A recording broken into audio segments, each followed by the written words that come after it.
Actually, while we're on the subject of clothes, how happy were you that you were wearing a good pair of boxers in the first round? I was very happy. I was like, it's so funny.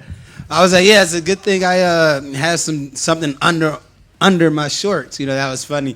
And actually, when I ripped them off, it was funny. I could hear Nixon in the corner say, "What are those, tearaways?" I had to turn aside and laugh at him. That was pretty funny. So. You never know what's going to happen in an MMA fight. You must be very satisfied with that one, right? Like as you said in the cage, a decision that went your way over a young guy, a good guy. You must be very happy with that performance. Yeah, I'm really happy. You know, I wanted to finish, but I think a 15-minute fight was very great. He talked a lot of trash, and just for me to go in there and show everybody, hey, like I can fight for 15, 25 minutes at this age. Like you guys are counting me out like for the wrong reasons. You know, I get up and train every day with young guys in my gym, and it feels great to go on a 3-fight win streak again and get some steam behind me. Yeah, obviously you had him hurt, but you were very composed, right? You didn't chase the finish and maybe risk getting yourself in trouble, stuff like that. Was that part of the game plan to remain composed throughout the fight?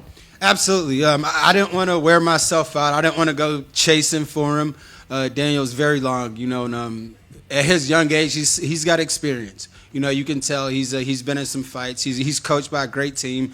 You know, I love the guys over at Extreme Couture, and you know, I knew he recovered very well. So I just had to, stay composed and use my experience to get the win. They sound hard, but what are his kicks like? Yeah, they're hard. My forearms hurt. Yeah, I even went to the corner. I was like, man, I think he broke my forearms. You know, but man, I just put it in my mind. Hey, that's all he has. Keep kicking me. Come on, like keep kicking me. I don't care, like, because they're getting blocked. You know, you're not scoring points to these, even though you think you are. You know, he didn't want to get too close to me, so I knew that was all he had, and I just had to deal with him and keep landing the body shots and going up to the top.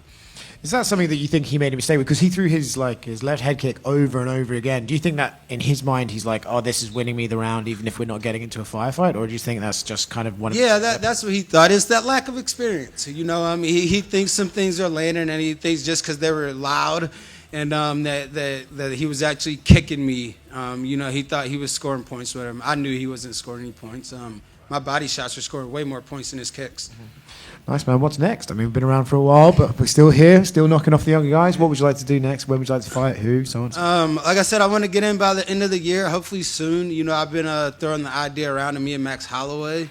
You know, he's one of the best fighters that ever came across the division. And, you know, I've told everybody from the day one in this organization, I want to fight the best of the best. Max Holloway's one of the best. You know, if he retains the BMF belt, you know, that'll be a fun 5-round fight for me and him to do. After the first round, Daniel went back to his corner and said he was surprised by how fast you were. How's that make you feel? That he the underestimation of you kind of was solidified when he was surprised how fast you were in that first round? I knew he was going to say that. I almost had it in my head. I go, watch him go back to his corner and be like, damn, he's fucking fast. Like, it makes me feel good. And it's like, hey, young guy, like you maybe bit off a little bit more than you could chew.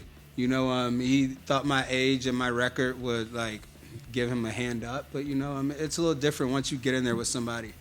One last one. Talking about disrespect, obviously you were one of the biggest underdogs on this card. Do you pay attention to that stuff? Do you look at the odds and what goes through your head when you're like, how am I a minus? How's this guy minus 500? I tried not to pay attention to it, but when you open your Instagram and people are like, oh, you're plus 450, I'm betting on you. I tell my friends not to tell me they're betting on me. Because I'm like, just don't tell me, just let me go in here and win. But it is a little disrespectful. You know, walking out, you know, somebody asked me if I had something to say, and I think I said, fuck all of you guys for picking this young kid over me and giving him all this credibility. Like, do you guys forget that I've been here for 15 years? Like, that doesn't happen by accident, you know? So, you know, they can keep sleeping on me. I'm going to just keep showing up. I'm going to keep training, keep getting better, and I'm going to, you know, continue to make a run for what I want. Congrats again. Thank you. Thank you.